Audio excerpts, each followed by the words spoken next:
wabarakatuh. Balik lagi masih dalam acara kita yang pasti fenomenal. Iya, yang ya paling kan? hot ya kan. Gimana lagi kalau bukan di Iko Berita tak apa-apa. Masih bersama host kece di sini ada Bibi Uca dan juga ya di Karbu. Nah, kalau ganti lagi Edi, enggak yo. Ngomong-ngomong kalau misalnya ini kan kita nyapu pemirsa ya. Daripada pening dengan banjir. Apa hal itu di bunyi apa tuh di? Oh, nak hujan mungkin yuk. Kita ke baru be kita ke healing tadi. Ledak luduk. Ledak luduk kok Oh bukan. Orang Jackson, Kobi, sokong lah di.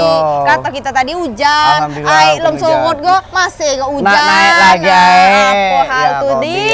Nah ganti-ganti, yo jangan kemana-mana selama 1 jam ke depan kami akan menemani ganti-ganti untuk menyajikan berita-berita terhangat terupdate teraktual yang ada di Jambi Iko.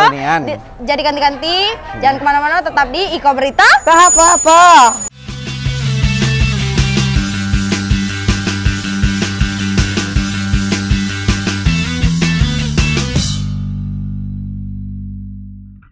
Balik lagi ganti-ganti, masih di Iko Berita. Tak apa-apa. Masih bersama Bibi Uca dan juga jadi Metik.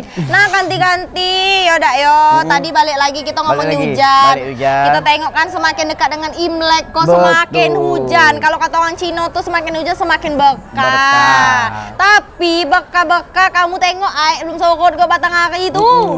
Kemarin segini aku, sekarang lebih dari kepala ya. Nah, kalau segitu kau berarti semana aku. Oh bukan. Segini sudah ada aku maksud itu. Nah ganti-ganti ngomong-ngomong soal banjir tadi, ganti-ganti di berita pertama kok ganti-ganti ada pasca banjir menerjang. Puluhan masyarakat Sungai Duren diserang penyakit kulit. Nah penyakit kulit dan juga ISPA. Kau tahu ISPA atau apa? ISPA tuh yang gitu? Bukan, itu lain lagi. Itu apa? Aku udah tahu itu apa. Ya, Kobi. Nah, jadi pasca banjir menerjang puluhan masyarakat Sungai Duren diserang penyakit kulit dan ISPA. Data tersebut berdasarkan dari Puskesmas Sungai Duren Kabupaten Muaro Jambi. Kini menjadi tren penyakit pasca banjir menerjang. Kok jadi tren ya? Musim mungkin ya kan? Karena jadi musim tadi jadi tren. Apa kalau penyakit jadi tren di? Lagi jadi kau kok Iko bukan penyakit. Oh iya, kataku tadi penyakit kok. Itu namanya bulu rindu. Oh iya. Jadi banyak orang yang rindu sama aku. Oh iya, macam mana kalau kita tengok dulu tren tadi itu macam mana? Tren Cina ya kan? Iya kan? Macam mana berita ini? Iko dia. Berita. Banjir yang menerjang di sejumlah desa di Kecamatan Jambi luar kota Kabupaten Muaro Jambi yang telah terjadi sejak awal Januari lalu, membuat warga terpaksa harus bertahan hidup di tengah genangan air. Lamanya banjir yang menggenangi pemukiman menyebabkan warga mulai terserang penyakit. Dari catatan Puskesmas Sungai Duren, selama Januari untuk kasus gatal-gatal mencapai 50 orang, kemudian diare 40 kasus, ISPA 200 kasus, dan demam berdarah dengue atau DBD ditemukan 3 kasus. Penanggung jawab Poli Umum Puskesmas Sungai Duren, Emi Doris mengatakan, semua kasus penyakit yang ditemukan dapat ditangani dengan baik. Artinya tidak ada yang menjadi korban jiwa. Sebagian warga yang sakit merupakan lansia, ibu dan anak. 200 enggak, Om. ISPA itu penyebabnya apa, Bu? Oh, infeksi saluran pernapasan atas banyak, Om. Iya, penyebabnya salah satunya. Udara, batu-batu, banyak. Udara ya? Udara. Makanan ada? Kalau makanan, ISPA hanya udara ya? Bisa sih, kalau makanan biasanya yang konsumsi banyak goreng-gorengan. Nah, itu kan lingkungan batuk kan? Nah, itu bisa. Kalau lingkungan sekitar kotor atau genangan air banyak itu salah satu penyebabnya atau gimana, Bu? Kalau genangan air tidak ya? enggak lah. Ya. Kalau untuk diarenya berapa, Bu? Kalau diare bulan ini ya, Om ya? Ya, kisaran aja. Kisaran sekitar 40-an lah. 40-an ya, tapi tidak ada peningkatan kasus. Tidak ada kasus. peningkatan nampaknya. Kalau untuk gatal-gatal kulitnya? Gatal-gatal Kisaran? biasa kisarannya sekitar 40-50, Om. 50-an ya? Tidak ada peningkatan juga ya? Artinya semuanya penyakit bisa ditangani dengan baik, Bu ya? Oh, alhamdulillah. Kalau untuk obat-obatan gimana, Bu, di sini? Ya. Kalau untuk obat-obatan, alhamdulillah. Kalau untuk yang kasus-kasus itu ada, Om. tercukupi lah. Ya. Artinya karena labor kita masih rusak, itu sudah berapa lama Bu sudah rusak? Ini kira-kira berapa ya? Kurang lebih 6 bulanan lah, kurang lebih. Karena rusak, jadi untuk Pemeriksaan demam berdarah itu kami nggak bisa gitu langsung kan. bawa ke sana berarti ya, ke rumah sakit langsung berarti ya? Rumah sakit atau menuju ke laboratorium yang lain. Di musim hujan dengan kondisi air luapan Sungai Batanghari yang menggenangi lingkungan, warga diminta untuk menjaga kebersihan, serta memastikan mengkonsumsi makanan yang tidak terkontaminasi banjir dan tidur yang cukup. Novia Putri Sanjaya, JEK TV, melaporkan. Nah, sebenarnya aku nak nyebut tadi tuh lucu terakhir tadi, cuman karena Cuman penyakit tadi tuh aku penyakit. takut macam mana lah dik dak yo. Itu katik lagi lucu-lucunya yo. Nah, cuman yo Keren mudah-mudahan tadi, ya. cepatlah surut air Iya. kok biar dak tik kagi lah dari ISPA dari penyakit kulit kini tuh kagi lah ada air tergenang tadi ada pula DBD Nah, di itu nyusul pula, ya kan, cuman bagus lagi. mana kita kok nak ngato yo Airnya tergenang di mana-mana. karena apa Susah. itu faktor cuaca tadi Betul. air tergenang di tuh air banjir di tuh. Tambah lagi Nah. cuaca tidak tentu, kadang panas, kadang hujan. Tapi ya kan? mudah-mudahan ada solusi dari Amin. pemerintah setempat. Mudah-mudahan cepat. Kesian Yoi. warga kok tadi. Lanjut di berita kedua ke apa Di di? berita kedua nih yuk, ada pekerja tewas saat pembongkaran bangunan bekas PT Nansari. Nasib malang menimpa seorang pria yang berasal dari Pematang Tatal, Provinsi Sumatera Utara atau Sumut. Mengalami kecelakaan pada saat bekerja pembongkaran bangunan bekas PT Nansari di Desa Sembubu, Kecamatan Jaluko, Kabupaten Muaro Jambi. Itulah memang Ya. kadang safety dalam bekerja tuh harus pentingnya. supaya tidak ada terjadinya hal-hal yang tidak Insiden, diinginkan, iya, betul. insiden-insiden atau kecelakaan-kecelakaan kerja nih Betul. tadi. Nah, Dik, Maaf, macam mana kalau kita tengok dulu berita Dik? Macam Boleh, mana yuk. berita Dik? Ayo. Iko dia? begitu Kecelakaan kerja terjadi di PT Nansari Desa Semubuk, Kecamatan Jambi, luar kota Kabupaten Muaro Jambi, di mana kecelakaan tersebut bermula saat pria warga Sumatera Utara sedang bekerja membongkar bangunan bekas PT Nansari. Disampaikan oleh Kanit Reskrim Polsek Jaluko, Ibtu Apardin menyampaikan, kecelakaan pada saat bekerja tersebut menewaskan salah seorang pekerja yang bernama Wahyu Kusuma. Kejadian naas ini bermula saat korban bersama rekan kerjanya melakukan pembongkaran terhadap bangunan bekas PT Nansari. Pada saat melakukan pembongkaran, angin bertiup kencang dan langsung merobohkan bangunan tersebut, yang mengakibatkan salah satu korban tertimpa tiang penjaga bangunan yang membuat korban meninggal dunia seketika. Kejadian jam 2.30 tadi siang. Korban sama rekan-rekannya posisi masih di atas. Pekerjaan itu bongkar seng di atas. Pas bongkar seng di atas, kebetulan angin itu kencang, jadi perakiraan dari saksi yang ada di lapangan menyatakan bahwa tiang itu tidak akan rubuh, tapi kenyataannya terbalik. Nah, kenyataan terbalik, tiang itu langsung rubuh, menimpalah salah satu dari korban. Kebetulan korbannya itu atas nama Wahyu Kusuma. Wahyu Kusuma itu yang tertimpa oleh salah satu tiang penyangga. Sementara korban dibawa ke rumah sakit Abdul Manap. Sore ini juga akan diberangkatkan ke rumah duka di Sumatera Utara. Atas kejadian tersebut, korban langsung dibawa ke rumah sakit Abdul Manaf Kota Jambi. Lalu korban dibawa ke rumah duka di Sumatera Utara. Novia Putri Sanjaya, JEK TV melaporkan. Di, Yuh. kayak mananya kau? Sabarlah, abang ini dari Sumut. Sabar kau. Lain kali kau jangan kayak abang itu ya. Enggak, aku kemarin pakai LM, cuma lepas dulu. Ganti-ganti lanjut Beh di berita ketiga. Masamnya nih. Kok pengen kecubung gak? Kau habis makan apa? Makan bangke? kayak kau nih. Kunyit. Baunya. Kunyit. Aja deh, di berita ketiga nih masih lagi-lagi tentang banjir Banjir Di. lagi, balik lagi banjir. Iya, Iya, selain Bi. tadi penyakit juga kali iko wago kesulitan tentang makanan atau yo aktivitas dan juga untuk konsumsi kehidupan, Oh. pangan, sandang, papan tadi di. Nah, kok ada telah 1 bulan banjir. Oh, lah sebulan di banjir apa lah moe.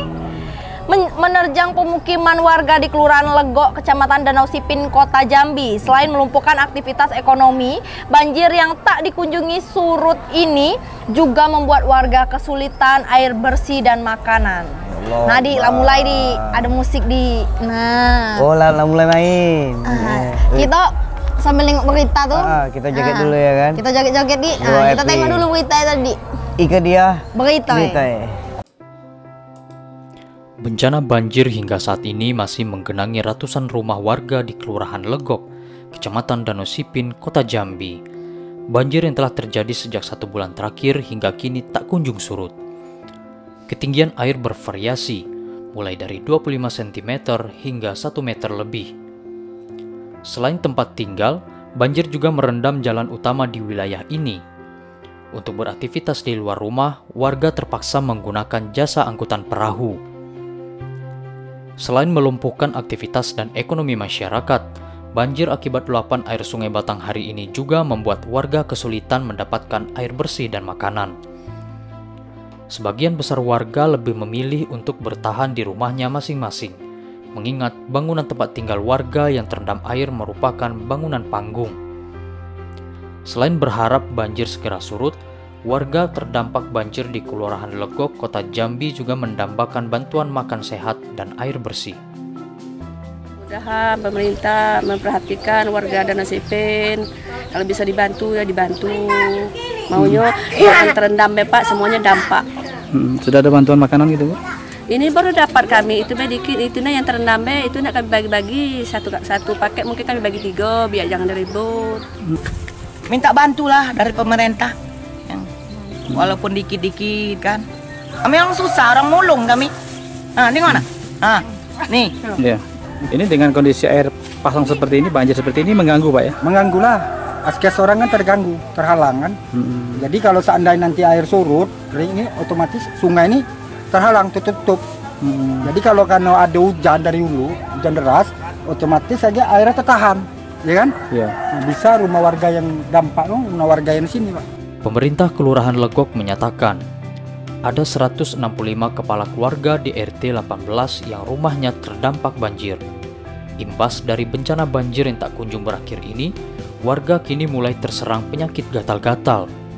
Untuk memberikan layanan kesehatan terhadap korban banjir, pemerintah Kelurahan Legok bekerja sama dengan pihak puskesmas telah mendirikan pos kesehatan di daerah setempat. Banjir ini kurang lebih 1 bulan untuk di Kelurahan Legok. Berapa rumah yang terendam Pak?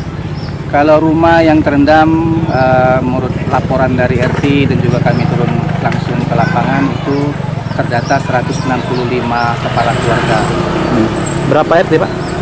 Itu ada 18 RT semuanya. Oke, langkah dari pemerintah sendiri gimana Pak? Kalau langkah-langkah dari pemerintah, kami dari Babinsa, Babin Kantipmas, pihak kelurahan dan Pusku Kecamatan itu dan juga dari BPBD, Damkar, kemudian dari Dinas Sosial, itu kami sama-sama bekerja sama untuk turun mengecek situasi masyarakat kami, terutama yang rentan dan juga balita. Nah, tempoh hari kami ada warga RT 36 yang lansia sakit, itu kami langsung evakuasi langsung ke rumah sakit, kami bawa ke rumah sakit Abdul Manap. Alhamdulillah seminggu dirawat di sana sampai mereka sehat dan juga sampai kami kembalikan lagi ke pihak keluarga. Lina Liska, Cek TV melaporkan. Asik, cair, ganti masuk Kem. Ganti. Oi, ganti cair nampak itu. Ya, kau cepat nih ya. Macam mana tadi itu? Jago biu. Jadi lagi teko untuk beli kopi. Ini yang cash yang dinengok di TF juga TF. Siapa juga orang itu. Aduh, tante-tante ibu-ibu. Wah, kau memang raso aku dia, kau memang incakan tante-tantenya wah. Oh ini, kau jangan lupa, jangan terlena kita, kau masih syuting. Oh iya, kau ganti, maaf, kita kau nunggu dari tadi, kau kasih kan yang sawe kan tadi tuh. Maaf. Nah, ganti-ganti. Kali kau di segmen itu ada kriminal, kamu lupakanlah dulu kau oke tadi tuh ha. Kini tuh di kriminal kau ada tentang personel Ditpol Airut Polda Jambi mengamankan satu orang pelaku yang hendak menyelundupkan narkotika jenis sabu. Nah, kau. Nah, siapa lagi orangnya? Tak tahu yuk siapa. Nah, kau jangan tahu dulu, aku nak macoko dulu. Baca dulu yuk, siapa nih yuk? Melalui Pelabuhan Ampera Kuala Tungkal, Kabupaten Tanjung Jabung Barat pada Kamis 1 Februari 2023 sekitar pukul 10.52 waktu Indonesia Barat siang. Dari tangan pelaku petugas berhasil mengamankan satu amplop berisikan sabu. Nah, itulah kan.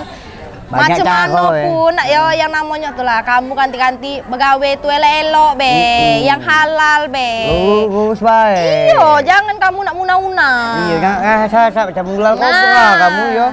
Kamu biar macam mana pun tetap tercium tulah mambu itu dari polisi-polisi kok tadi.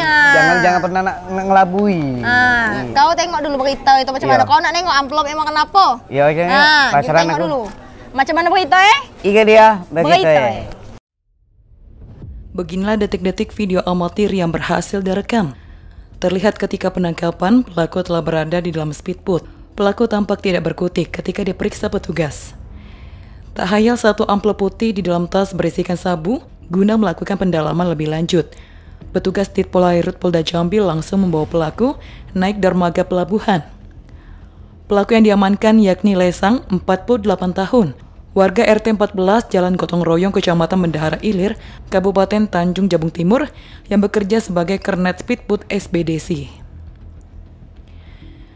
Dirpol Airut Polda Jambi Kombes Pol Agus Triwaluyo melalui Kasubdit Gakum AKBP Wahyu mengatakan, dari pelaku petugas mengamankan barang bukti berupa satu paket yang terbungkus di dalam amplop putih dengan uang tunai 4,4 juta rupiah dan satu tas lempang warna hitam. AKBP Wahyu menjelaskan, awalnya tim mendapat informasi jika ada pengiriman narkotika jenis sabu dari Pelabuhan Ampera Kuala Tungkal tujuan Bendahara. Berbekal informasi, kemudian tim Opsnal Intel Air Subdit Gakum bersama Danpal Marnit Kuala Tungkal melakukan penyelidikan. Ada seorang kurir yang diduga untuk mengambil barang jenis narkotika dari wilayah Tungkal untuk dibawa ke daerah Bendahara, daerah wilayah Tanjung Barat Timur, seperti itu. Kemudian tim melakukan penyelidikan, kemudian kami dapati seseorang yang mencurigakan, yang bersangkutan ini inisial L, usia 46 tahun. Kemudian yang bersangkutan ini pada saat kami amankan, kedapatan di dalam tasnya itu kedapatan satu buah amplop putih.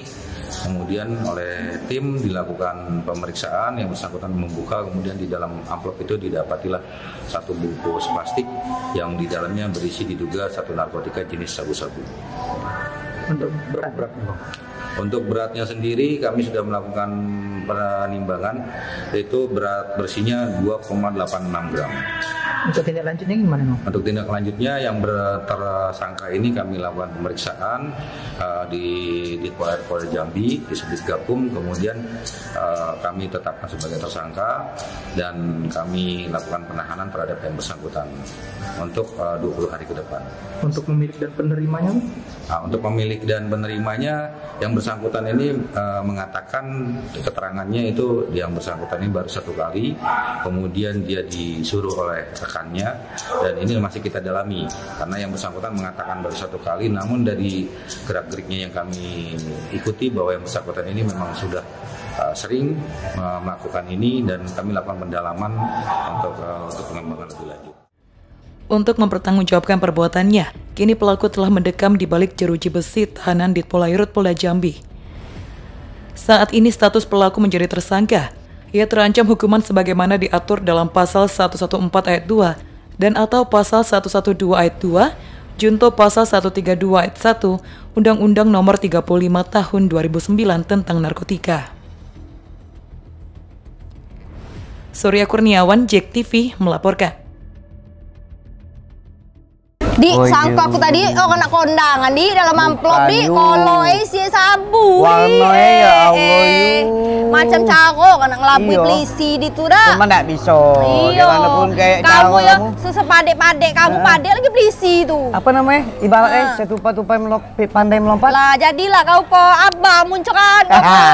Banjir. Iya kau ni lanjut bela berita kedua po. Nah berita kedua nih yuk ada simpan balik lagi yang tadi sorry. Itulah kan kau kok halo BNN kok. Ya kalau maaf jangan. Nih ganti-ganti salah ya. Rusak fasilitas kantor gubernur, masyarakat Kota Jambi dukung Polda Jambi usut provokator. Provinsi Jambi membuat laporan resmi ke Polda Jambi terkait pengerusakan sejumlah fasilitas kantor gubernur. Tunggu. Kau jangan potong pemerintah, dak kau baca langsung provinsi Jambi macam mana kau kok. Oh iya Kobi. Asik tadi mencari sawer kan tadi lupa kau maco itu. Ulang pula. Maaf ganti-ganti. Bingung lagi, aku lagi bingung apalagi pemirsa kok. Pemerintah Provinsi Jambi membuat laporan resmi ke Polda Jambi terkait pengerusakan sejumlah fasilitas kantor gubernur Jambi. Menanggapi hal tersebut, kelompok solidaritas masyarakat anti maling atau Siskamling Kota Jambi menggelar aksi damai di gerbang Polda Jambi pada Kamis 1 Februari 2024. Tapi aku bingung kok di. Posko kan tentang provokator. Ya tapi Siskamling yang merusak itu kan kemarin kan demo apa tentang apa namanya itu? Batu bara. Kok tuh ngapa Siskamling kok? Ada RT mungkin. Oh RT jadi sopir batu bara rupanya. Mungkin masuk dia terkait. Bingung lah kita. Tengok dulu kita kaning dulu apa dia cerita Gimana berita ini? Iko dia. Begitu Aksi demonstrasi KS Bara yang berujung anarkis di kantor Gubernur Jambi beberapa waktu lalu menjadi sorotan publik. Aksi yang semestinya berjalan damai berakhir ricuh yang menyebabkan sejumlah fasilitas kantor gubernur rusak parah. Hal ini membuat pemerintah Provinsi Jambi melayangkan laporan ke Polda Jambi guna menangkap provokator. Menanggapi hal tersebut, Polda Jambi menurunkan tim untuk melaksanakan olah TKP di lokasi. Di tengah proses yang dilakukan Polda Jambi tersebut, dukungan terus mengalir. Salah satunya dari kelompok masyarakat yang mengatasnamakan diri Solidaritas Masyarakat Anti Maling atau Siskamling Kota Jambi. Mereka menggelar aksi damai di gerbang Polda Jambi pada Kamis 1 Februari 2024. Meskipun tidak banyak massa aksi yang hadir, namun terdengar suara lantang dari orator yang menyampaikan pesan dukungan kepada Polda Jambi untuk menangkap provokator aksi. Koordinator aksi Anca Firman mengatakan, aksi yang dilaksanakan ini telah dilakukan sebanyak 2 kali. Tuntutannya yakni mendesak Polda Jambi untuk segera menangkap provokator aksi demo KS Bara yang merusak kantor Gubernur Jambi beberapa waktu lalu. Nah, hari ini aliansi Siskamling Solidaritas Masyarakat Anti Maling.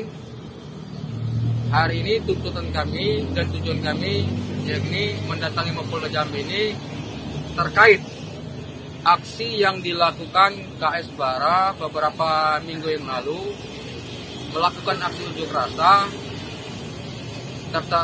tapi terjadi kericuhan, melakukan aksi anarkis. Nah, kami dari selaku sosial kontrol masyarakat mendesak pihak Kapolda Jambi untuk mengambil sikap tegas terkait persoalan pengerusakan tersebut. Ya. Nah, jelas ini sudah jelas wajah-wajah para pelaku oknum yang melakukan pelemparan batu terhadap kantor gubernur itu sudah nampak jelas. Jadi harapan kami sebagai sosial kontrol masyarakat dan sebagai masyarakat Provinsi Jambi khususnya Kota Jambi sangat menyayangi hal tersebut. Halim Adrian, Cek TV melaporkan. Di Labiso. Susah yuk, kupling kini ya. Lah kau tidak salah jadi apa? Kau tetaplah jadi penamping hidup aku tadi. Nggak boleh. Ada 100 tak? Inilah dengan belanja. Ganti-ganti, balik lagi di Iko Berita. Apa ganti? Masih bersama Bibi Uca-Uca dan juga jadi karbu lagi. Kali Iko ada tentang pemilu ganti-ganti di segmen Iko. Menuju pemilu 2024 berbagai tahapan telah dilakukan oleh penyelenggara pemilu. Namun di sisi lain juga terdapat beberapa TPS yang menjadi perhatian khusus oleh pihak aparat kepolisian di wilayah hukum Polres Tanjung Jabung Barat. Tanjung Jabung Barat terdapat 150 TPS kategori rawan. Hal ini dibenarkan langsung oleh Kapolres Tanjung Jabung Barat, AKBP Padli. Balas. Ya. Aku rasa kenal dengan Pak Padli itu. Kawan lama apa pernah ketemu tuh? Aku salah orang pula. Macam mana kalau kita tengok dulu muka Pak Padli itu yang mana? Dulu kaget salah orang. Nama Padli banyak. Pak Padli Ben kayak gitu. Personal kita dulu. Macam mana kalau kita tengok dulu? Rupanya Padli Zone. Macam mana kalau kita tengok dulu? Iko dia? Begitu Pesta Demokrasi akan digelar pada 14 Februari mendatang dengan harapan pesta demokrasi berjalan aman, tertib, dan kondusif tanpa kendala apapun. Meskipun demikian, dari 1020 TPS yang tersebar di 13 kecamatan yang ada di Tanjung Jabung Barat, di sini tentunya juga terdapat beberapa TPS yang dianggap kategori kurang rawan dan rawan, sesuai pemetaan dari segi kerawanan. Kapolres Tanjung Jabung Barat AKBP Padli membenarkan bahwa dari 1020 TPS yang tersebar di 13 kecamatan, setidaknya terdapat TPS yang dianggap rawan. Adapun kategori yang kurang rawan sebanyak 868 TPS, kategori rawan 150 TPS, dan 2 TPS terdapat di dalam lapas. KPU Tanjung Jabung Barat beberapa waktu lalu telah melakukan simulasi pengamanan pemilu, serta juga telah apel kesiapan personil dalam mengamankan pemilu. Nantinya terdapat 279 personil Polres Tanjung Jabung Barat ditempatkan di TPS 13 kecamatan yang ada di Tanjung Jabung Barat. Tanjung Barat ini kan terdiri 5 dapil. Kemudian jumlah TPS di tempat itu sebanyak 1020 TPS. Kemudian untuk klasifikasi TPS sendiri itu 868 kategori kurang rawan, kemudian 150 kategori rawan, dan kita memiliki 2 TPS khusus yang ada di LP kelas 2 Kota Tungkal. Nah, untuk kerawanan masyarakat dapil kami sudah mapping dan kami sudah antisipasi, baik sifatnya upaya-upaya yang sifatnya preventif, termasuk kami siapkan juga sebagai alternatif terakhir kalau misalnya jadi apa yang di luar yang kita kendaki, tentunya kalau memang perlu kita melaksanakan penegakan hukum, kita laksanakan penegakan hukum. Lebih lanjut, Kapolres Padli menambahkan terkait adanya 9 desa yang berkonflik lahan dan 1 desa yang belum putus terkait lahan atau tidak menerima kesepakatan yang telah ditetapkan pemerintah kabupaten dan PT DAS, maka Padli optimis tidak menjadi kendala dalam pesta demokrasi 14 Februari mendatang. Surya Kurniawan, JEK TV melaporkan. Konyol. Bukan salah. Aku sangka tadi Padli tetangga aku tuh, please sih go. Untung kau gak tengok. Tadi tuh pangkatnya AKBP. Kalau dekat rumah aku tuh pangkatnya masih begitu. Oh beda, takutnya unjuk kau datang loh atau kau tengok belakang beda. Bayo. Lanjut di berita kedua ada tentang apa kok di? Sampai ada Kota Jambi kok. Dari Kota Jambi ini yuk. Untuk mengamankan pemilu pada 14 Februari 2024 mendatang, Polresta Jambi akan menurunkan sebanyak 650 personil. Hal ini disampaikan langsung oleh Kapolresta Jambi Kombes Pol Eko Wahyudi. Nah, ini aku kenal yuk. Aku kenal dong. Pak, sehat Pak. Sehat Pak. Semoga panjang umur Pak. Sehat selalu. Ada 100. Ada salah ya Dik. Mana 100? Ada juta Pak. Aman aku Dik. Aku juta kau 100, aku lebih tidak aman. Oh iya. Tapi bapak tuh baik, Di. Yuk, kita tengok dulu berita ya, Di. Tengok dia tadi tuh, Di. Kita tengok dulu berita Di. Macam mana berita Di? Ikut dia. Berita Dalam rangka menjamin kelancaran pemilu 2024 di Kota Jambi, Polresta Jambi memastikan kesiapan personil untuk pengamanan tempat pemungutan suara. Dalam pengamanan pesta demokrasi tersebut, pihak kepolisian akan menurunkan personilnya sebanyak 650 personil. Ditemui usai menghadiri simulasi pemungutan dan penghitungan suara oleh Komisi Pemilihan Umum atau KPU Kota Jambi pada Rabu 31 Januari 2024, Kapolresta Jambi Kombes Pol Eko Wahyudi mengatakan, pihaknya merupakan 2/3 kekuatan untuk program pengamanan baik pergeseran surat suara dari gudang logistik kemudian KPPS, PPK ke TPS maupun sebaliknya. Kapolresta Jambi juga menambahkan pihaknya akan melakukan gelar pasukan pada tanggal 12 Februari atau H-2 jelang pencoblosan. Kita menambahkan 2/3 kekuatan untuk melakukan pengamanan, baik pergeseran surat dari gudang logistik, kemudian ke KPPS, ke PPK, PPS, begitu juga dengan kembalinya. Sementara nanti dari kepolisian akan melaksanakan gelar pasukan, pergeseran pasukan itu di tanggal 12. Menurut saya secara pribadi cukup baik ya, sudah berjalan sesuai dengan prosedur yang digunakan oleh KPU. Harapan saya ke depannya mudah-mudahan pada saat pelaksanaan nanti semuanya bisa berjalan dengan baik. Ya, saya kepada masyarakat Kota Jambi khususnya salurkanlah suara, ini pesta demokrasi kita, tentukan untuk masa depan bangsa kita sendiri. Polresta Jambi juga telah melakukan pengecekan persiapan personil Operasi Mantap Brata 2024. Meskipun menurut analisa intelijen, Kota Jambi masih termasuk daerah yang aman dan tidak rawan konflik. Namun demikian, Kapolresta tetap mengingatkan personil untuk melakukan pemetaan potensi konflik sosial secara detail di wilayah masing-masing dan menyelesaikan potensi konflik tersebut sampai ke akarnya. Lina Liska, Cek TV melaporkan. Di makin sore makin rame. Makin rame belentang-lentung musik. Ya kopi. Balik lagi dengan Pak Kombes Pol Eko Wahyudi tadi ya kan. Dia tuh orang baik di. Baiknya benar. Namanya sama. Kayak gitu dulu. Ngapa aku sebut dia orang baik di? Ngapa? Dia ini mengerahkan 650 personil anak buah di Kerahe Galoha untuk sukseskan pemilu kok. Baik nih ya. Namanya sama kayak aku juga. Kau kenal bapak tuh? Kenal dekat? Kau kalau kau kenal dekat kau sebut dulu ke bapak tuh. Pak, nama kita sama Pak Di lah kayaknya. Oh iya. Aku kan juga sebenarnya. Kalau Ayudi gitu. Dia kok Eko Wahyudi, kalau aku Eka. Oh. Dikit-dikit beda tipis. Pak, izin Pak, Sherlock Pak. Iya. Berkunjung ke rumah bapak tuh dikasih kau sama aku. Benar. Gi kau, tengok kau kayak gini dipanggil kau. Iya nih. Iya. Ayo lah, kalau kayak gini. Lanjutlah kau kesian Pak Eko tuh terbatuk di rumah. Pak. KPU gelar simulasi pemilu 2024. KPPS peragakan pemungutan dan perhitungan suara di Batanghari. Nah, di kakak-kakak hai lagu kok kira. Iya, kau nak nyanyi ya. Aku udah ngomongin maco kok tadi tuh, ya dah.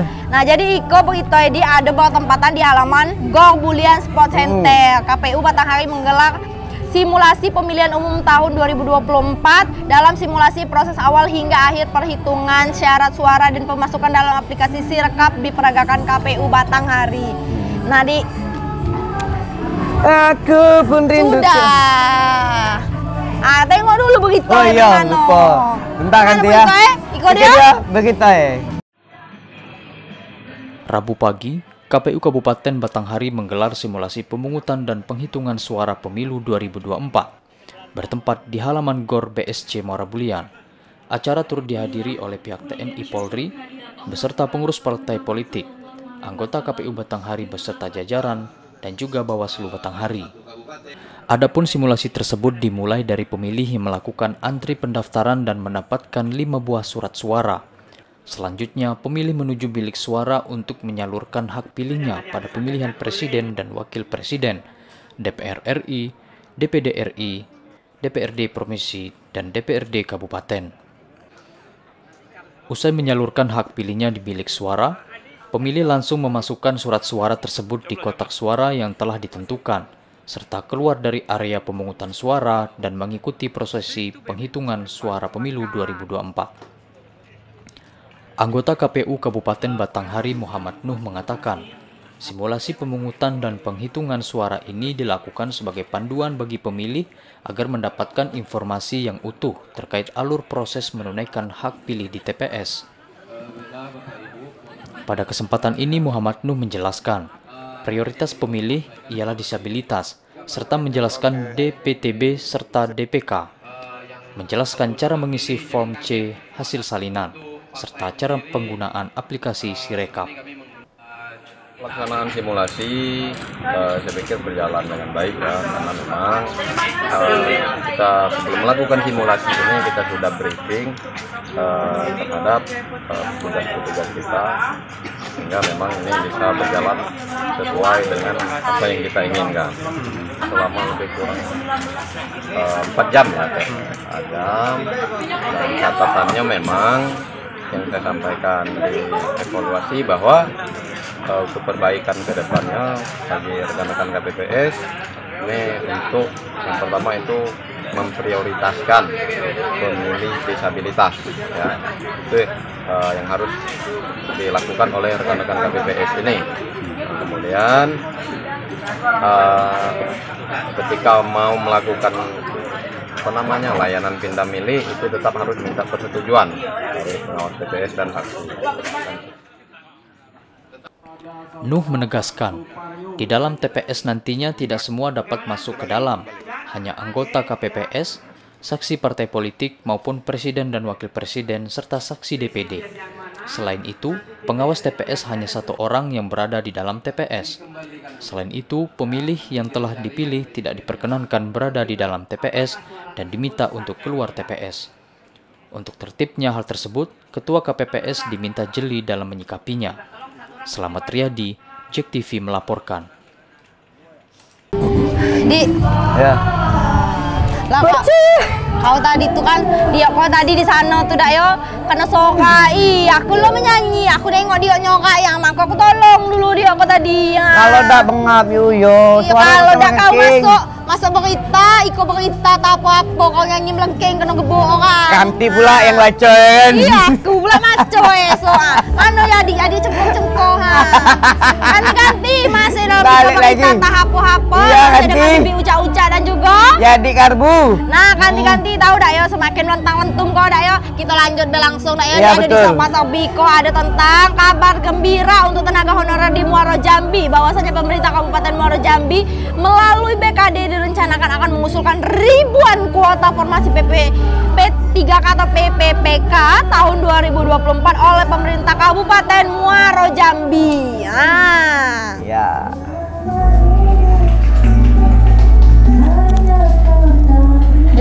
Itu kedengarannya tadi. Nada kurang naik. Jangan kau apa? Kau ini kan kebohongan pula. Kau olahnya lah. Kan yang langsung merah. Jangan nanding dia. Kau langsung nengok begitu. Ikut dia. Begitu Badan Kepegawaian Daerah atau BKD Kabupaten Muaro Jambi telah melaksanakan rapat koordinasi bersama seluruh organisasi perangkat desa atau OPD beberapa waktu lalu. Rapat koordinasi yang membahas tentang pendataan tenaga honorer yang bekerja maupun bertugas di Satuan Kerja Perangkat Daerah atau SKPD di kabupaten yang berjuluk Bumi Sailun Salibai ini. Melalui Kabid Pengangkatan Pensiun dan Data ASN BKD Muaro Jambi, Rini Herawati mengatakan, di wilayah Kabupaten Muaro Jambi saat ini terdapat ribuan tenaga honorer yang bekerja di semua OPD. Menurutnya, jika di Kabupaten Muaro Jambi ada lebih kurang 3.000 tenaga honorer yang akan diperjuangkan untuk diangkat menjadi tenaga P3K, dan data yang digunakan itu merupakan data Oktober 2023 lalu.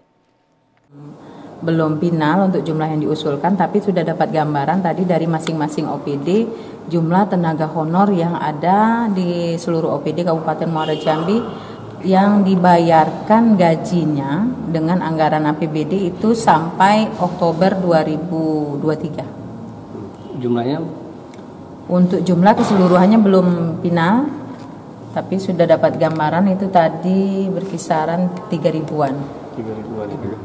Meskipun demikian, dirinya belum dapat memastikan jika 3.000 honorer tersebut dapat diangkat seluruhnya pada tahun ini. Pemerintah bakal memperjuangkan nasib para honorer yang ada di Kabupaten Muaro Jambi. Sementara jumlah usulan belum final. Novia Putri Sanjaya, JEK TV melaporkan. Rupa yuk Ningsi nyanyi tetangga Ningsi sama Yuleha. Iya wajar be. Kau tahu tadi dia tuh musuh dengan aku. Apa? Dia tuh kalau misalnya nengok aku kagak lebih dikit agak ganti-ganti lah Sorry ganti. Kau ngajak Iya tadi tuh. Karena apa tadi tuh nengok berita tadi itu kan sambil kami nak nyanyi tolak orang tadi tuh. Emosi lah kami ya kan. Lanjut Bedi, di berita terakhir apa ada apa nih? Berita terakhir ganti-ganti. Ada tentang perusahaan batubara wajib izin saat menggunakan jalur sungai. Tuh ganti-ganti. Angkutan batubara di Provinsi Jambi hingga kini masih difokuskan pada jalur sungai. Balai Wilayah Sungai Sumatera 6. Jambi minta perusahaan harus koordinasi dan mempertimbangkan kerusakan sungai. Oh iyalah, wajib kalau macam tuh Di. Harus karena izin. apa Di? Karena tidak bisa kalau misalnya dia langsung main nyelonong ada kerusakan sungai dia ada tanggung jawab macam kerusakan jalan yang sudah. Jangan pula kalau sudah kerusakan jalan kamu nak ngerusak sungai lagi. Cukuplah daratan yang bentuk jalannya kayak laut kalau bang ya macet lagi ya. Iya. Di daripada kita emosi kita tengok langsung berita macam mana Di. Ikut dia begitu Dihentikannya operasional jalur darat angkutan batubara di Provinsi Jambi difokuskan pada jalur sungai. Hal ini memanfaatkan tingginya debit air dan mengurangi kepadatan kendaraan di jalan umum. Meski demikian, Balai Wilayah Sungai Sumatera 6 Provinsi Jambi minta perusahaan wajib berkoordinasi dengan instansi terkait, sehingga jangan sampai pengoperasian batubara jalur sungai dapat merusak Sungai Batanghari. Kepala BWSS Sumatera 6 Jambi, David Pertonggo Oloan Marpaung mengatakan, perlu adanya izin dan rekomendasi dari BWSS selaku pengelola sungai dalam menerapkan transportasi air. Pasalnya, angkutan batubara ini tentunya ada pelabuhan yang bersandar di tepi sungai. Hal tersebut dilakukan untuk mencegah terjadinya kerusakan sungai, sehingga kondisi sungai dapat tetap terjaga dengan baik. Perlintasan sungai digunakan untuk alur transportasi. Tentunya pengelola wilayah sungai, kami sebagai pengelola sungai, tentunya ketika itu melintasi sungai pasti dia kan masih bersandar dari sudut dermaga. Ketika ada pohon dermaga dan lain-lain itu perlu untuk izin dari kami. Namun ketika dia melewati sungai, apakah nanti akan mengakibatkan jika ada suatu hal yang mengakibatkan kerusakan sungai, tentunya harus kita berkoordinasi karena di sana juga ada beberapa stakeholder kan, ada dinas perhubungan daripada pemerintah kabupaten kota, provinsi yang mengatur lintasnya. Ada kami juga sebagai pemilik sungai, apa eksesnya, apa akibatnya ketika itu dilewati. Tentunya kita perlu untuk berkomunikasi dan berkolaborasi mengenai keamanannya. Di situ juga ada terlibat pol air. Tentunya menurut saya sih banyak stakeholder yang akan menjadi terlibat di sana. Bukan untuk menghalangi, namun berkoordinasi agar ini berjalan dengan baik, manfaatnya masyarakat juga mendapat manfaat baik, tetapi infrastruktur yang digunakannya, kelestariannya pun juga dijaga. Tentunya keamanan, saya pikir itu kita perlu berkomunikasi dan berkoordinasi. Sejauh ini, kata David, pihaknya telah menerima beberapa perusahaan yang melakukan koordinasi untuk menggunakan sungai sebagai transportasi batu bara. Namun pihaknya akan mengecek kembali beberapa perusahaan yang telah mengajukan izin. Rian Cencen, JEK TV melaporkan. Aku setuju dengan Bapak. Betul, Pak. Lanjutkan, Pak. Tapi kan ngomong-ngomong batu bara aku ada yang nak cair. Betul. Cuma jangan emosi gitu kan. Iya. Tahan.